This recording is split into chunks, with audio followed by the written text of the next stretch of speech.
I love support groups. I used to hate them. I really did. I was very against them because I didn't want to be vulnerable with other people. I thought people were gonna judge me.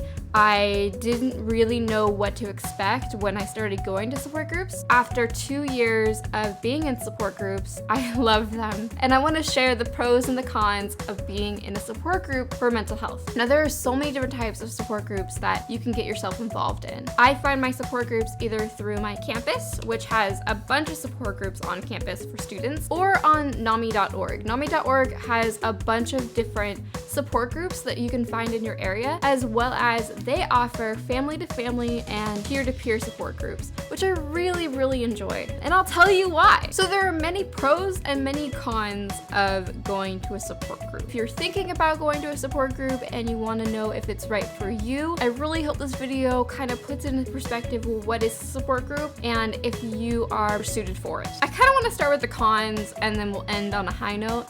Hope it's okay with you. The first con of being in a support group is being vulnerable, because you are vulnerable. Being in a support group is a lot different than being a one-on-one therapy. With one-on-one therapy, you're only being open with one other person. But when you're in a support group, you're either open to 2 people or it could be a whole group of people. So sometimes that can be really hard for some people, being just open and honest about your feelings around a lot of different other people. I found it really hard the first few times I went, but as I continued on in support group, it got a lot better. Confidentiality. Usually there is a therapist who is kind of moderating your support group or someone who's in charge, and they are legally obligated to keep everything that is said in support group confidential. But that doesn't mean everyone in the group is going to keep it confidential. This is where the trust comes in. You have to trust that other people are not going to talk about other people in group, and that can be hard for a lot of people. So you, as an individual in your support group, cannot be going around and talking about other people in your support group, because that is going to break confidentiality and that's going to break trust. And you don't want anyone else doing that as well. What they always tell me is you could talk about your own stuff in group, but just you cannot talk about anyone who is in group. You can't talk about their experiences because that's not confidential, and that's breaking the trust of the support group. So yeah, that confidentiality could be a con for some people, but it also could be helping them bring out trust in others. Support groups are not for people in crisis. If you are really having a hard time to the point where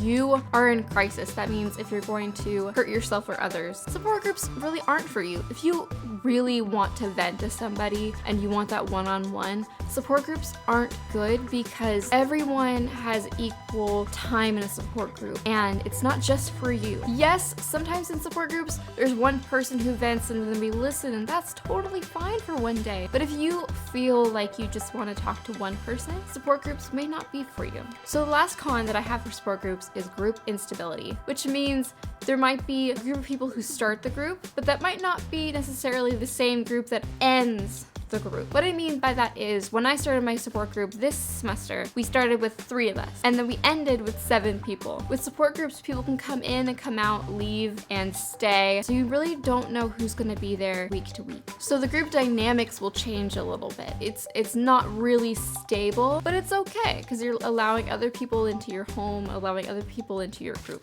Okay, enough with the cons. Let's talk about some pros of support group, because that's what I like to talk about. A sense of community. You start building basically a community of people who are just like you, have the same experiences. I've been in 2 support groups over the past year. One was an anxiety management group and one was kind of just like an emotional balancing group, I'm gonna say. Everyone in that group had the same experiences or similar experiences that I did, so it was very easy to relate to them. When you can relate to someone, you start building a community and you guys start really creating a support system within the group. It really is part of your support system, being in a support group. If you're having a bad day, you could always tell your group. You can always be vulnerable with your group, and it's really, really eye-opening, and you learn a lot. Keeping accountability. My group has helped me keep accountable with my recovery. A one-on-one therapist can tell you that they're there for you and keep you accountable, but it's different when someone else in the group is saying, hey, you need to be accountable for this, or there's other people who are relying on you and you don't want to let them down. Group members really do keep you accountable for your recovery and your progress. Learning from others.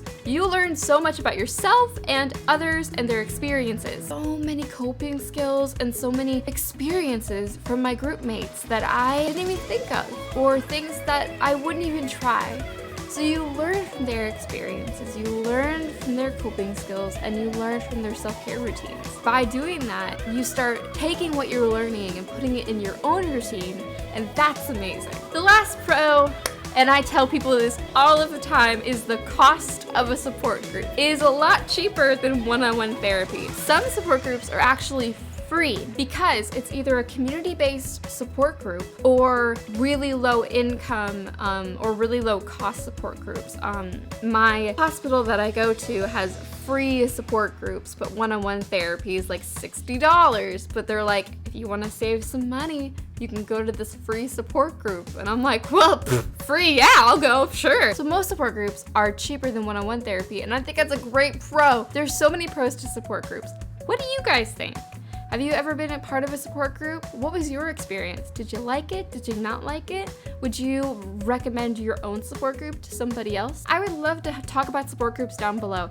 And if you have any other questions about support groups, I would love to answer them or do some research for you. This video was made possible by my patrons on Patreon. They are amazing people who believe in mental health awareness. Patreon is a service where you can tip your favorite creators so they can continue making content. And in the YouTube climate that is happening right now, it's really hard for creators to make a living or make any money at all to support their YouTube channel. If you become my patron, you get some amazing prizes. $1 gets you a downloadable certificate saying that you are an amazing member of the Like Kristen family. You also get access to my Patreon only feed where I will put behind the scenes pictures, videos, fun things. If you pledge $5 a month, you get credit and you get your name at the end of my videos, plus in the description of all my future videos. $10 will give you an extra video by me every single month. This will be an educational video or an inspirational video, whatever you guys want. And $20 a month will get you a private Google Hangout with me and other patrons. If any of that interests you, please go to my Patreon account. If you like what I do and you like mental health awareness and you want to see me continue making videos, $1 goes a long way and it will really help me out. What do you think, Mabes? I think on that note, I'm gonna end this video. I love you guys and I'll see you guys next time.